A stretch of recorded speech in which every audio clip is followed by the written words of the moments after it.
নবী মুহাম্মদুর রাসূলুল্লাহি সাল্লাল্লাহু আলাইহি ওয়াসাল্লাম তিনি বলছেন, এরে আমার উম্মত জেনে রাখো ওয়া ইয়াকা ওয়াল মাসিয়া ফা ইন্না বিল মাসিয়াতি হাল্লা সাখাতুল্লাহ। নবীজি বলছেন, এরে আমার উম্মতের দল, তোমরা কখন মার খাবে? কোন সময় তোমাদের উপরে মার চলবে, কখন তোমাদের উপর আযাব আসবে।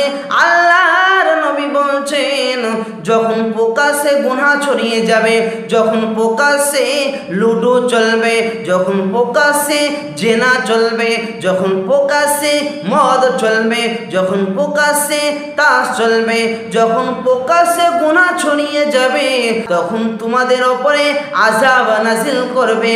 আজ প্রকাশ্যে চুরি চলছে, প্রকাশ্যে লুডো চলছে, প্রকাশ্যে চুরি চলছে, প্রকাশ্যে লুডো চলছে, প্রকাশ্যে তাস চলছে, প্রকাশ্যে মদ চলছে, প্রকাশ্যে গুনাহ ছড়িয়ে গেছে।